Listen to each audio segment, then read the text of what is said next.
Hello guys, आपका स्वागत है हमारे यूट्यूब चैनल स्टडी 15 पर।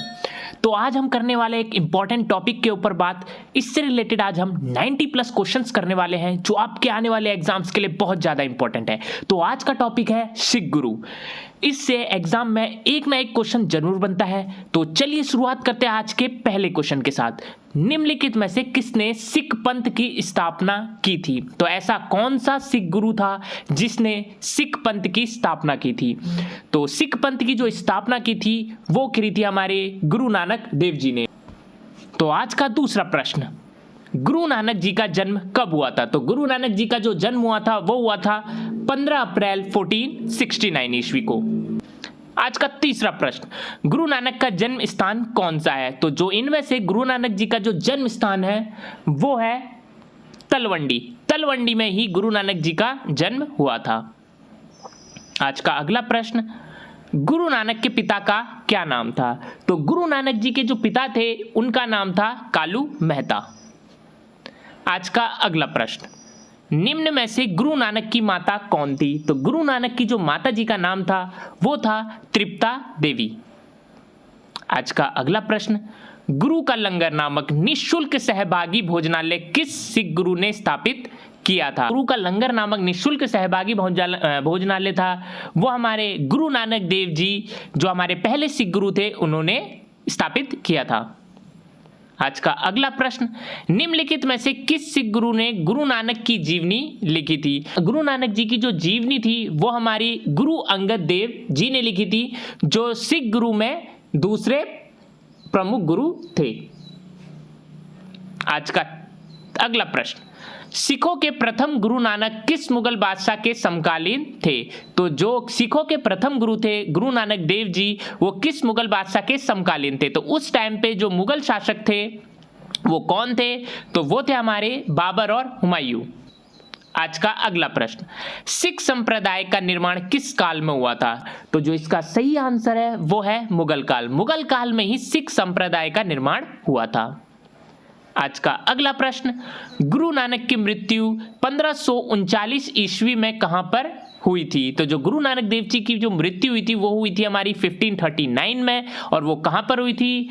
वो हुई थी हमारी करतारपुर में। तो करतारपुर उस जगह का नाम है जहां पर गुरु नानक जी की मृत्यु 1539 में हुई थी।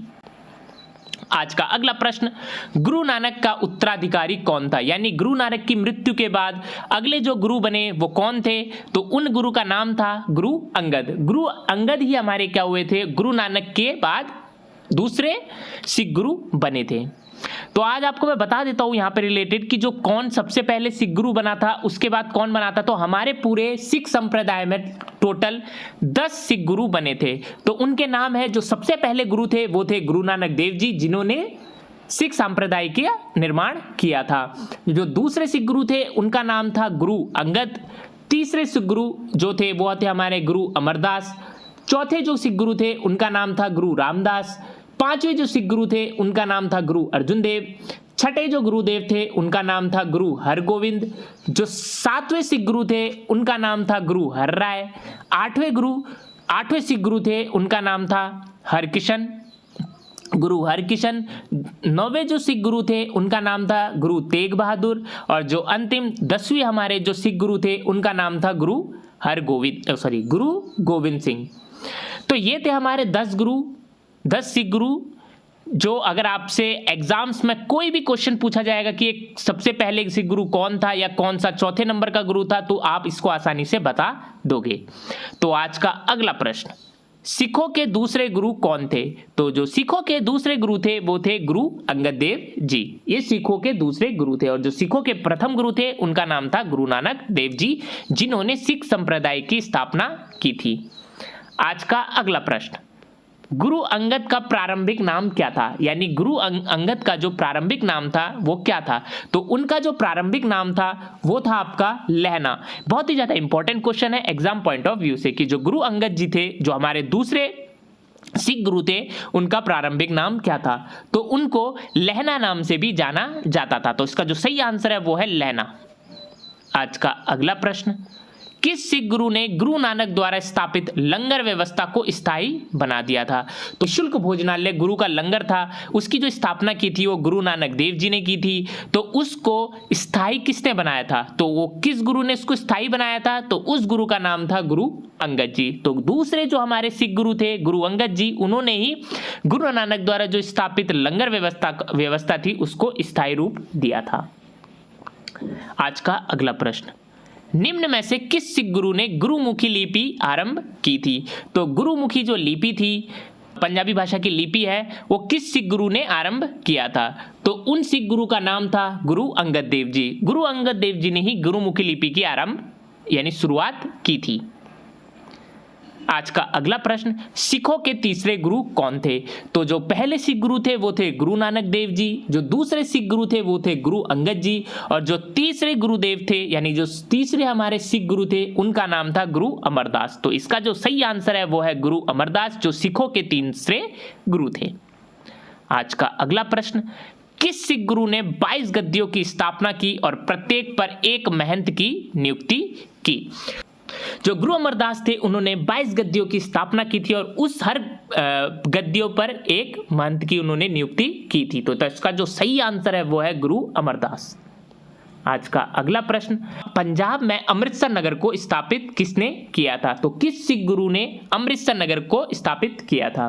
तो अमृतसर नगर है, उनको स्थापित करने का जो श्रेय जाता है वो जाता है गुरु रामदास जी को, जो सिखों के तीसरे गुरु थे।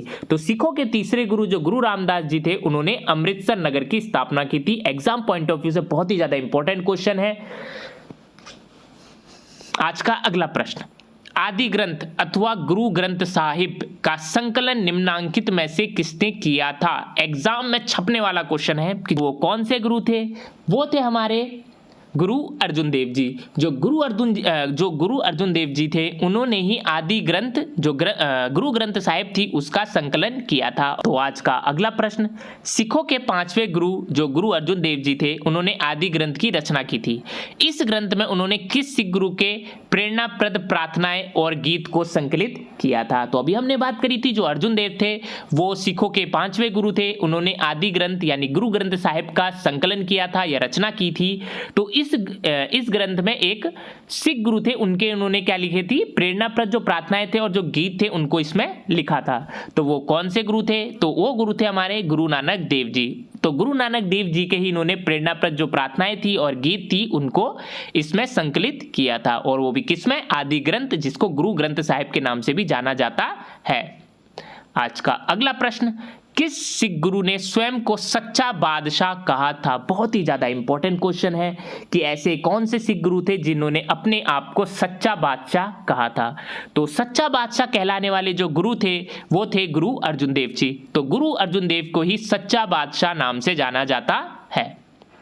आज का अगला प्रश्न, किस सिख गुरु ने विद्रोही राजकुमार खुसरो की सहायता धन एवं आशीर्वाद से की थी? तो राजकुमार खुसरो थे, उनके जो समकालीन सिख गुरु थे वो थे हमारे गुरु अर्जुन देव जी।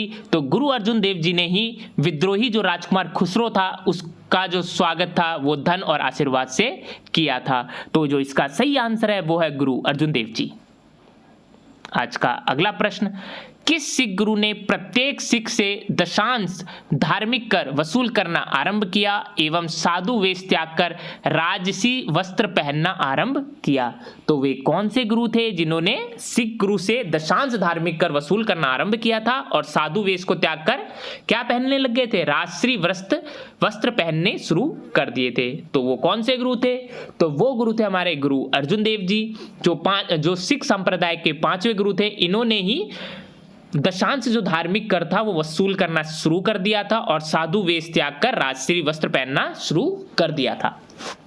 आज का अगला प्रश्न, पंजाबी का प्राचीनतम रचना किस सिख गुरु ने की थी? तो जो पंजाबी की प्राचीनतम रचना थी वो हमारे गुरु अर्जुन देव जी ने शुरू की थी। आज का अगला प्रश्न, निम्नलिखित में से किस सिख गुरु को जहांगीर ने मृत्यु दंड दिया था? तो जो जहांगीर के समकालीन जो सिख गुरु थे वो थे गुरु अर्जुन देव जी। तो श्री गुरु अर्जुन देव जी को ही जहांगीर ने मृत्यु दंड दिया था। जो इसका सही आंसर है वो है गुरु अर्जुन देव जी। आज का अगला प्रश्न, अकाल तख्त का निर्माण किसने किया था? बहुत ही ज्यादा इंपॉर्टेंट क्वेश्चन है एग्जाम पॉइंट ऑफ व्यू से कि जो अकाल तख्त था उसका निर्माण किसने किया था। तो अकाल तख्त का जो निर्माण किया था वो था गुरु हरगोविंद सिंह जी ने। तो इसका जो सही आंसर है वो है गुरु हरगोविंद सिंह जी। आज का अगला प्रश्न, किस सिख गुरु ने धर्म की रक्षार्थ सिखों को सैनिक बनाने का कार्य प्रारंभ किया? तो वो कौन से सिख गुरु थे जिन्होंने धर्म की रक्षा के लिए सिख सैनिक का निर्माण किया था? तो जो इसका सही आंसर है वो है गुरु हरगोविंद सिंह जी। आज का अगला प्रश्न, अमृतसर जलाशय के मध्य में किस सिख गुरु ने हरमंदिर साहब का निर्माण करवाया था? बहुत ही ज्यादा इंपॉर्टेंट क्वेश्चन है एग्जाम पॉइंट ऑफ व्यू से। तो वो कौन से सिख गुरु थे? तो उन सिख गुरु का नाम था गुरु हरकिशन। और गुरु हरकिशन हमारे सिख संप्रदाय के 8वें गुरु थे। तो इसका जो सही आंसर है वो है गुरु हरकिशन। इन्होंने ही हरमंदिर साहब का निर्माण कराया था अमृतसर जलाशय के मध्य में। आज का अगला प्रश्न, निम्नलिखित में से किस सिख गुरु की मृत्यु चेचक के कारण हो गई थी? तो चेचक एक बीमारी है जिनके कारण जो हमारे सिख गुरु थे उनकी मृत्यु हो गई थी। तो वो कौन से सिख गुरु थे? तो वो हमारे थे गुरु हरकिशन जी। गुरु हरकिशन की ही मृत्यु हुई थी चेचक बीमारी के कारण। आज का अगला प्रश्न, निम्नलिखित में से कौन सिख गुरु हरकिशन के उत्तराधिकारी थे?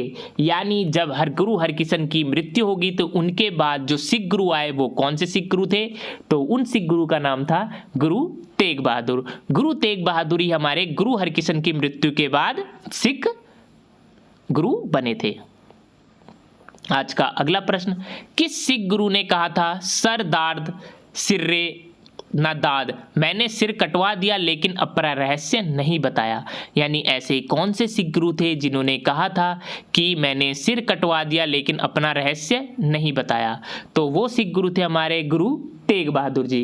गुरु तेग बहादुर जी ने ही कहा था, ये उन्हीं की लाइन है कि सर दाद सिर्रे न दाद, यानी मैंने सिर कटवा दिया लेकिन अपना रहस्य नहीं बताया। एग्जाम पॉइंट ऑफ व्यू से बहुत ही ज़्यादा इंपॉर्टेंट क्वेश्चन है, एकदम स्टार लगा लीजिए इस क्वेश्चन के लिए।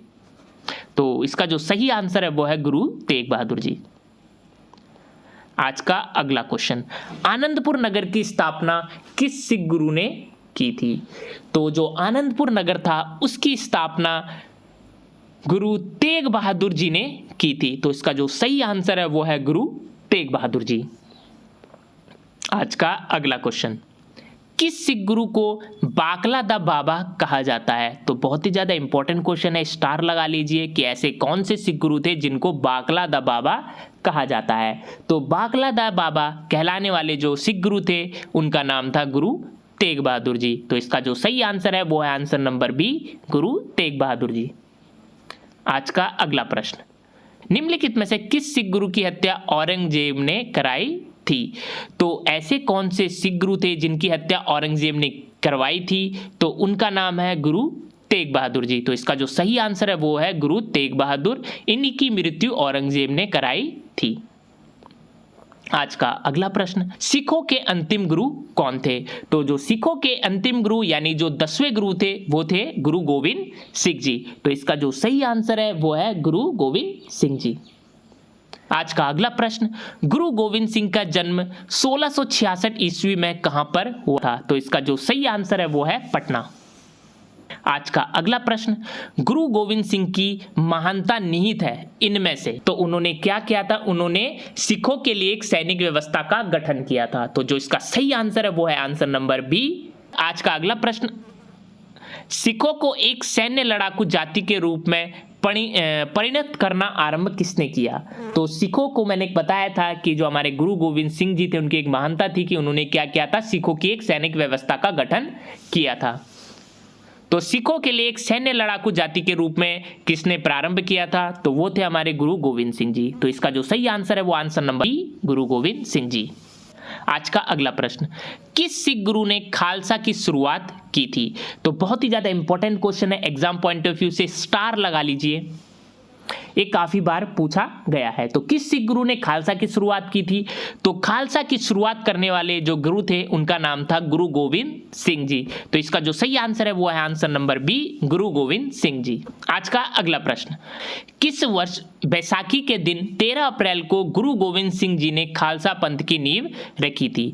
तो खालसा पंथ की नींव रखने वाले जो गुरु थे उनका नाम था गुरु गोविंद सिंह, और उन्होंने कब रखा था? बैसाखी के दिन 13 अप्रैल को। तो 13 अप्रैल और किस सन में इन्होंने खालसा पंथ की नींव रखी थी? तो जो इसका सही आंसर है वो है 1699। तो 13 अप्रैल 1699 को ही गुरु गोविंद सिंह जी ने खालसा पंथ की नींव रखी थी। आज का अगला प्रश्न, सिखों की सैन्य संप्रदाय यानी जिसको मिलिट्री सेक्ट कहा जाता है, जो खालसा थी, उसका प्रवर्तन किसने किया था? तो अभी हमने बताया कि जो खालसा पंथ की शुरुआत श्री गुरु गोविंद सिंह जी ने की थी। तो जो इसका सही आंसर है वो है गुरु गोविंद सिंह जी। तो गुरु गोविंद सिंह जी ने ही खालसा पंथ की शुरुआत की थी। और इन्होंने कब की थी? तो इन्होंने करी थी बैसाखी के दिन 13 अप्रैल 1699 को। आज का अगला प्रश्न, किस सिख गुरु ने फारसी में जफरनामा लिखा था? बहुत ही ज़्यादा इंपॉर्टेंट क्वेश्चन है। जो जफरनामा है वो फारसी में किस सिख गुरु ने लिखा था? तो फारसी में जो जफरनामा लिखने का श्रेय जाता है वो जाता है हमारे 10वें गुरु श्री गुरु गोविंद सिंह जी को। तो जो इसका सही आंसर है वो है आंसर नंबर सी, गुरु गोविंद सिंह जी। आज का अगला प्रश्न, गुरु गोविंद सिंह की रचनाएं हैं, यानी इनमें से गुरु गोविंद सिंह की रचनाएं कौन कौन सी हैं? तो गुरु गोविंद सिंह जी ने दशम ग्रंथ, चंडी चरित्र, विचित्र नाटक और जफरनामा, ये चारों की चारों रचनाएं हैं वो सारी की सारी गुरु गोविंद सिंह जी की ही है। तो जो इसका सही आंसर है वो है आंसर नंबर डी। आज का अगला प्रश्न, किस सिख गुरु के नेतृत्व में सिख राजनीतिक व सैनिक शक्ति के रूप में संगठित हुए? तो अभी हमने ऊपर बात करी थी जो खालसा पंथ की स्थापना करी थी वो श्री गुरु गोविंद सिंह जी ने की थी। तो सिख राजनीतिक और सैनिक शक्ति के रूप में संगठित करने का जो नेतृत्व था वो था गुरु गोविंद सिंह जी का। तो जो इसका सही आंसर है वो है आंसर नंबर सी। आज का अगला प्रश्न, इसने गुरु की गद्दी की प्रथा समाप्त करते हुए गुरुवाणी को ही गुरु का स्थान प्रदान किया था? गुरु की गद्दी की प्रथा समाप्त करने वाले और गुरुवाणी को ही गुरु का स्थान प्रदान करने वाले जो सिख गुरु थे वो थे गुरु गोविंद सिंह जी। तो जो इसका सही आंसर है वो है आंसर नंबर सी। आज का अगला प्रश्न, 10वें पातशाह नामक ग्रंथ का संकलन किस सिख गुरु ने किया था? सिख संप्रदाय से जो 10वें गुरु थे वो थे हमारे गुरु गोविंद सिंह जी। तो गुरु गोविंद सिंह जी 10वें पातशाह नामक ग्रंथ की रचना की थी। तो जो इसका सही आंसर है वो है गुरु गोविंद सिंह जी। दशम पातशाह नामक ग्रंथ में किस सिख गुरु के विचारों को संकलित किया गया है? तो जो दशम पातशाह नामक ग्रंथ है वो किसके द्वारा लिखी गई थी? तो गुरु गोविंद सिंह जी के द्वारा ही दशम पातशाह नामक ग्रंथ की रचना की गई थी। तो इसमें जो दशम पातशाह है इसमें किस सिख गुरु के विचारों को संकलित किया गया है? तो वो थे हमारे गुरु गोविंद सिंह जी। तो जो इसका सही आंसर है वो है आंसर नंबर डी, गुरु गोविंद सिंह जी। इन्हीं के विचारों को दशम पातशाह में संकलित किया गया है।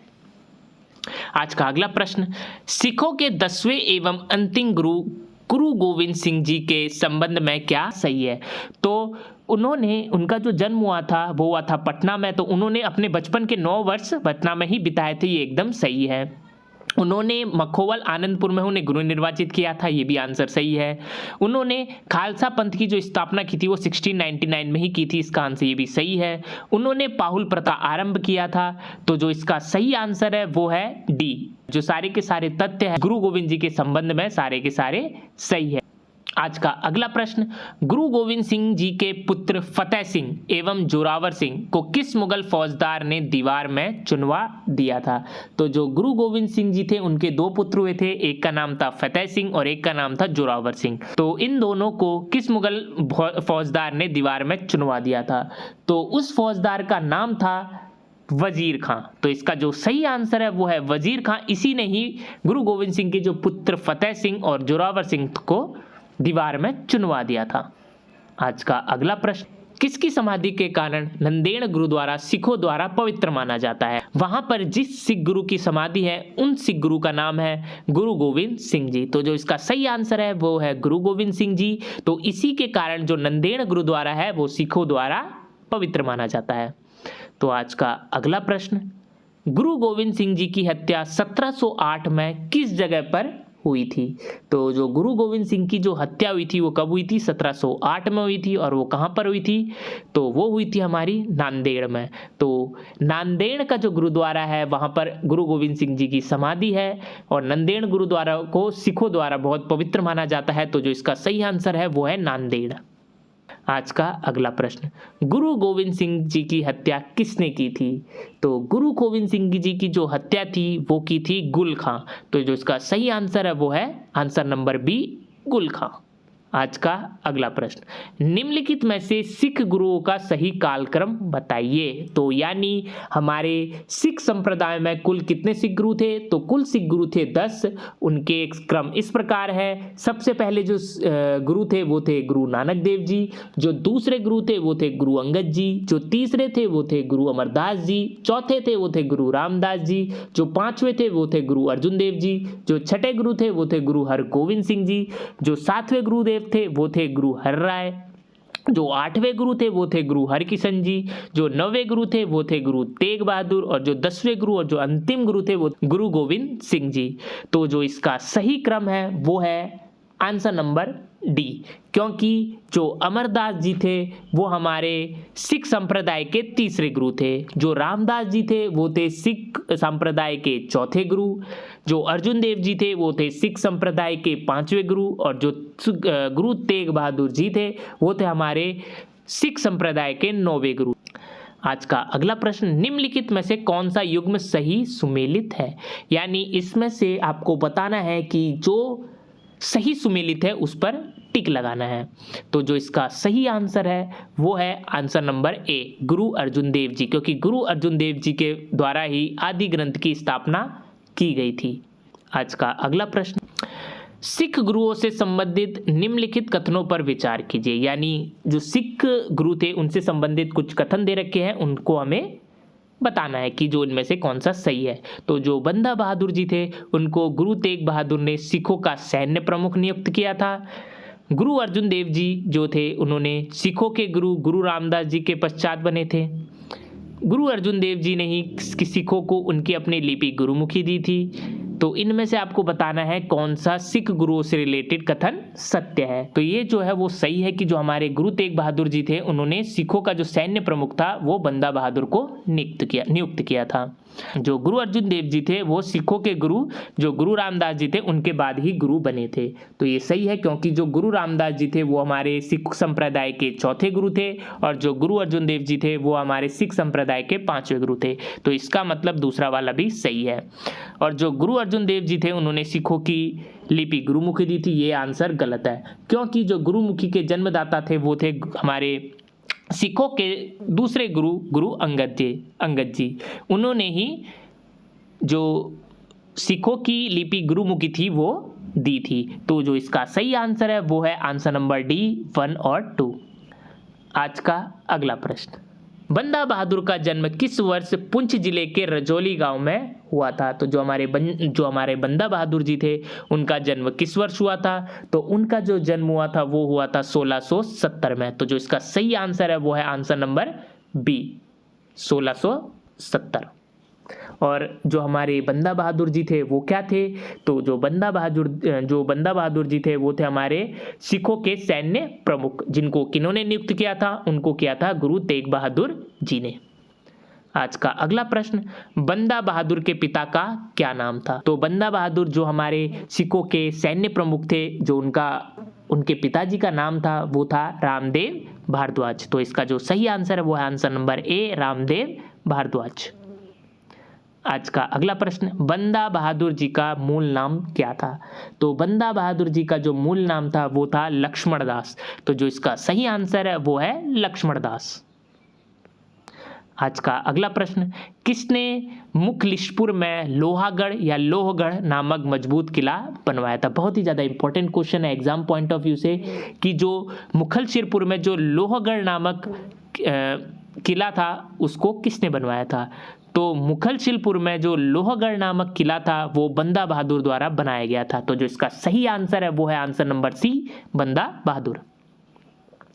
आज का अगला प्रश्न, किस मुगल बादशाह के आदेश पर 1716 ईस्वी में बंदा बहादुर सिंह को गुरुदासपुर नांगल नामक स्थान पर पकड़कर मौत के घाट उतार दिया गया था। बहुत ही ज़्यादा इंपॉर्टेंट क्वेश्चन है एग्जाम पॉइंट ऑफ व्यू से, स्टार लगा लीजिए।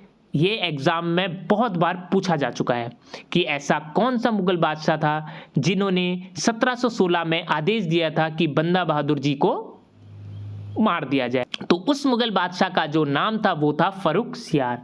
तो फर्रुखसियार ही वो मुगल बादशाह था जिसने अपने सैनिकों को आदेश दिया था कि बंदा बहादुर जी को मौत के घाट उतार दिया जाए। तो जो इसका सही आंसर है वो है आंसर नंबर डी, फर्रुखसियार। आज का अगला प्रश्न, रणजीत सिंह का जन्म गुजरावाला में सुकचकिया मिसल के मुखिया महासिंह के घर कब हुआ था? तो राजा रणजीत सिंह जो थे उनका जो जन्म हुआ था वो कहाँ हुआ था? गुजरावाला में। जो सुकरचकिया मिसल के जो मुखिया थे महासिंह जी, उनके बेटे थे। तो इनका जो जन्म हुआ था वो कब हुआ था? तो इनका जो जन्म हुआ था वो हुआ था 2 नवंबर 1780 में।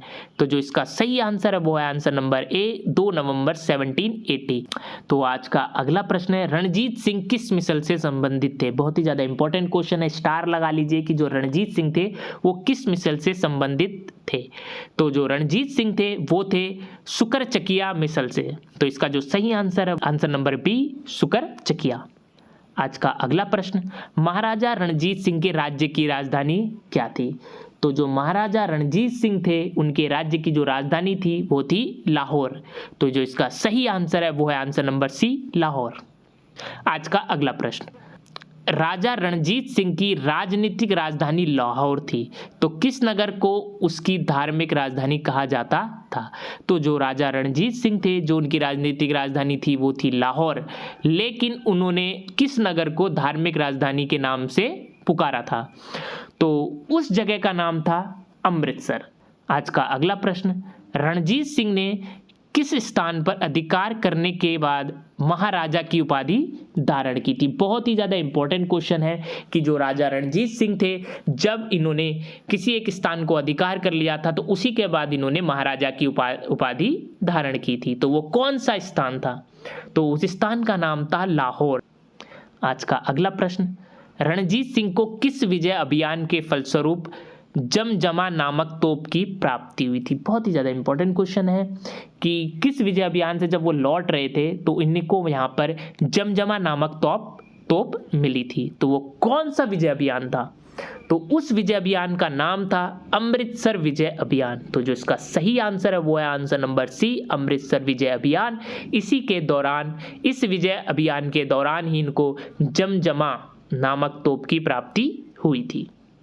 आज का अगला प्रश्न, रणजीत सिंह का विदेश मंत्री कौन था? तो जो राजा रणजीत सिंह थे उनके विदेश मंत्री का नाम था फकीर अजीजुद्दीन। तो इसका जो सही आंसर है वो है आंसर नंबर सी, फकीर अजीजुद्दीन।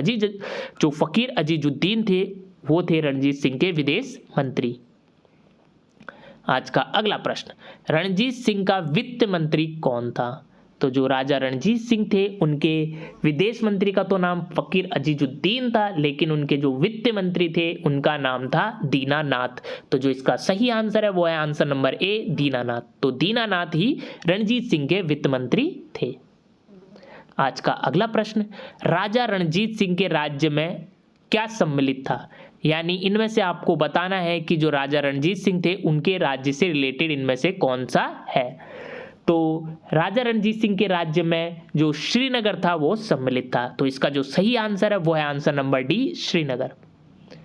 आज का अगला प्रश्न, राजा रणजीत सिंह ने अपने शासनकाल में अनेक विजयी युद्ध लड़े, उनके द्वारा विजित स्थानों को काल क्रमानुसार सजाइए। तो जो लाहौर, अमृतसर, कांगड़ा और कश्मीर, तो इसमें से जो इन्होंने सबसे पहले जीता था उस युद्ध का नाम है लाहौर। तो इन्होंने सबसे पहले लाहौर पर विजय प्राप्त की थी। दूसरा जो था वो था अमृतसर, तीसरा था कांगड़ा और जो चौथा था कश्मीर। तो जो इसका सही आंसर है वो है आंसर नंबर ए, 1 2 3 4। आज का अगला प्रश्न, राजा रणजीत सिंह ने किस मिस्ल से लाहौर एवं अमृतसर छीने? वो कौन सा मिस्ल था जिससे लाहौर और अमृतसर इन्होंने छीने थे? तो उस मिस्ल का नाम था भंगी। तो इसी मिस्ल से इन्होंने लाहौर और अमृतसर को छीना था। आज का अगला प्रश्न, राजा रणजीत सिंह ने सुप्रसिद्ध कोहिनूर हीरा प्राप्त किया था, यानी राजा रणजीत सिंह ने जो कोहिनूर हीरा था वो किससे प्राप्त किया था। तो बहुत ही ज़्यादा इंपॉर्टेंट क्वेश्चन है एग्जाम पॉइंट ऑफ व्यू से। तो कोहिनूर हीरा उन्होंने शाह शुजा जो राजा था उससे प्राप्त किया था। तो जो इसका सही आंसर है वो answer number B, Shah Shuja. आज का अगला प्रश्न, किस गवर्नर जनरल ने रोपण में रणजीत सिंह को बड़े सम्मान के साथ स्वागत किया था। तो वो कौन सा गवर्नर जनरल था जिसने रोपण में रणजीत सिंह का बहुत ही ज़्यादा भव्य स्वागत किया था। तो उस गवर्नर जनरल का नाम था विलियम बेंटिंक। तो जो इसका आंसर है वो है answer number B, William Bentinck. इन्हीं ने रोपण में रणजीत सिंह का बहुत ही अच्छे ढंग से यानी बड़े सम्मान के साथ स्वागत किया था। आज का अगला प्रश्न, रणजीत सिंह ने अपने राज्य प्रशासन विशेषतः सैन्य प्रशासन में विभिन्न विदेशियों को भर्ती किया, जिनमें कौन कौन शामिल थे। तो जो राजा रणजीत सिंह थे उनके प्रशासन में जिन विदेशियों को इन्होंने भर्ती किया था वो थे हमारे वंतुरा, आलार्ड, कॉट एवं गार्डनर और एवी टेबल। तो ये चारों के चारों जो थे इन्होंने अपने राज्य प्रशासन में इनको भर्ती किया था। तो जिसका सही आंसर है वो है 1 2 3 4, यानी चारों के चारों जो इसका आंसर है वो सही है। तो आज का अगला प्रश्न, निम्नलिखित में से किसने कहा था ईश्वर की इच्छा थी कि मैं सब धर्मों को एक निगाह से देखूं, इसलिए उसने दूसरी आंख की रोशनी ले ली। तो ये कथन किनके द्वारा कहा गया था। तो ये जो कथन था कि ईश्वर की इच्छा थी कि मैं सब धर्मों को एक निगाह से देखूं और उसने मेरी दूसरी आंख की रोशनी ले ली। तो ये कथन कहने वाले थे महाराजा रणजीत सिंह। तो इसका जो सही आंसर है वो है आंसर नंबर बी, महाराजा रणजीत सिंह। आज का अगला प्रश्न, रणजीत सिंह अंग्रेजों से सैन्य संघर्ष क्यों नहीं करना चाहते थे। तो जो राजा रणजीत सिंह थे वो अंग्रेजों से सैन्य संघर्ष इसलिए नहीं करना चाहते थे क्योंकि अंग्रेजों के मुकाबले सैन्य दृष्टि से कमजोर होने के कारण वे संघर्ष से बचना चाहते थे। तो जो इसका सही आंसर है वो है आंसर नंबर सी, क्योंकि इनके पास इतनी ज़्यादा सैन्य शक्ति नहीं थी जितनी अंग्रेजों के पास थी। तो अंग्रेजों के मुकाबले उनके पास जो सैन्य शक्ति थी वो कमजोर थी, इसलिए वो अंग्रेजों से सैन्य संघर्ष नहीं करना चाहते थे। तो जो इसका आंसर सही है वो है आंसर नंबर सी। आज का अगला प्रश्न, अमृतसर की संधि किसके बीच हुई थी। बहुत ही ज़्यादा इंपॉर्टेंट क्वेश्चन है एग्जाम पॉइंट ऑफ व्यू से कि जो अमृतसर की संधि हुई थी वो किनके बीच हुई थी। तो जो अमृतसर की संधि थी वो हुई थी अंग्रेज और राजा रणजीत सिंह के बीच में। तो जो इसका सही आंसर है वो है आंसर नंबर ए, अंग्रेज और राजा रणजीत सिंह, इन्हीं के बीच में अमृतसर की संधि हुई थी। और अमृतसर की संधि कब हुई थी। तो अमृतसर की जो संधि हुई थी वो 1809 में हुई थी। आज का अगला प्रश्न, राजा रणजीत सिंह एवं अंग्रेजों के बीच हुए अमृतसर की संधि, अभी मैंने बताया जो अमृतसर की संधि थी वो 1809 में हुई थी। तो जो राजा रणजीत सिंह एवं अंग्रेज के बीच हुई अमृतसर की जो संधि थी उसमें किस नदी को दोनों के राज्य क्षेत्रों के बीच की सीमा निर्धारित की गई थी। तो सतलुज नदी को ही दोनों के राज्य क्षेत्रों के बीच की सीमा निर्धारित किया गया था। किस संधि के द्वारा। तो अमृतसर संधि के द्वारा ही दो राज्यों के बीच में ही सतलुज नदी को सीमा बनाया गया था। आज का अगला प्रश्न, राजा रणजीत सिंह ने 1809 में अमृतसर की संधि किससे संपादित की जिससे उसे सतलुज के उत्तर में विस्तार की स्वतंत्रता प्राप्त हुई। तो वो ये जो अमृतसर की संधि थी वो किससे संपादित हुई थी। तो वो थे हमारी ईस्ट इंडिया कंपनी। तो ईस्ट इंडिया कंपनी से ही उन्हें अमृतसर की संधि संपादित हुई थी। आज का अगला प्रश्न, 25 अप्रैल 1809 ईस्वी को किसके बीच अमृतसर की संधि हुई थी। तो 25 अप्रैल 1809 में अमृतसर की संधि हुई थी जो हुई थी अंग्रेजों और राजा रणजीत सिंह के बीच में। तो वो किन किन के बीच हुई थी। तो वो हुई थी हमारी चार्ल्स मैटकॉफ और राजा रणजीत सिंह के बीच में ही 25 अप्रैल 1809 ईस्वी को अमृतसर की संधि हुई थी। तो जो इसका सही आंसर है वो है answer number D, Charles Metcalfe और राजा रणजीत सिंह, जिनके बीच में अमृतसर की संधि हुई थी। आज का अगला प्रश्न, रणजीत सिंह की मृत्यु कब हुई थी। तो रणजीत सिंह की जो मृत्यु हुई थी वो हुई थी 7 जून 1839 को। तो 7 जून 1839 को राजा रणजीत सिंह की मृत्यु हुई थी। आज का अगला प्रश्न, आज रणजीत सिंह की मृत्यु हो गई, एक सिख सैनिक द्वारा यह कथन किस अवसर पर कहा गया था? बहुत ही ज़्यादा इंपॉर्टेंट क्वेश्चन है। तो ये कहा गया था 1809 की जो अमृतसर की संधि हुई थी उस अवसर पर ये कहा गया था कि आज रणजीत सिंह की मृत्यु हो गई है। तो इसका जो सही आंसर है वो आंसर नंबर बी, 1809 अमृतसर की संधि। आज का अगला प्रश्न, महाराजा रणजीत सिंह के उत्तराधिकारी कौन थे? जब महाराजा रणजीत सिंह की मृत्यु हुई तो उनकी राजगद्दी पर कौन बैठा? तो महाराजा रणजीत सिंह की मृत्यु के बाद खड़क सिंह थे वो क्या हुए थे? राजा रणजीत सिंह की गद्दी पर बैठे थे। तो राजा रणजीत सिंह के जो उत्तराधिकारी थे वो थे खड़क सिंह। आज का अगला प्रश्न, निम्नलिखित में से कौन डोगरा रणजीत सिंह के बेटे शेर सिंह के समर्थक थे? यानी जो रणजीत सिंह के बेटे शेर सिंह थे उनके कौन समर्थक थे? वो थे गुलाब सिंह जी। तो इसका जो आंसर है वो है गुलाब सिंह, वही रणजीत सिंह के बेटे शेर सिंह के समर्थक थे। आज का अगला प्रश्न, सिख साम्राज्य का अंतिम राजा कौन था? तो सिख साम्राज्य का जो अंतिम राजा था वो था Dilip Singh. Exam point of view से बहुत ही ज़्यादा इंपॉर्टेंट क्वेश्चन है। तो जो इसका सही आंसर है वो है answer number D, Dilip Singh. तो दिलीप सिंह सिख साम्राज्य के अंतिम राजा थे। आज का अगला प्रश्न, प्रथम आंग्ल सिख युद्ध कब हुआ था? बहुत ही ज़्यादा इंपॉर्टेंट क्वेश्चन है कि जो प्रथम आंग्ल सिख युद्ध था वो हुआ था हमारा 1845 में। तो 1845 से 1846 के बीच में प्रथम आंग्ल सिख युद्ध लड़ा गया था। आज का अगला प्रश्न, द्वितीय आंग्ल सिख युद्ध कब हुआ था? तो जो द्वितीय आंग्ल सिख युद्ध था वो हुआ था हमारा 1849 में। तो जो इसका सही आंसर है वो है 1849। आज का अगला प्रश्न, द्वितीय सिख युद्ध में निर्णायक युद्ध इस स्थान पर हुआ था। तो जो हमारा द्वितीय आंग्ल सिख युद्ध हुआ था वो हुआ था हमारा 1849 में। तो ये जो निर्णायक युद्ध था वो किस स्थान पर हुआ था? तो द्वितीय सिख युद्ध जो हुआ था वो हुआ था हमारा गुजरात में। तो जो इसका सही आंसर है वो है आंसर नंबर सी, गुजरात। तो गुजरात में ही द्वितीय सिख युद्ध हुआ था। आज का अगला प्रश्न, प्रथम आंग्ल सिख युद्ध जो 1845 से 1846 में हुआ था और जो दूसरा सिख युद्ध था वो 1848 से 1849 में हुआ था।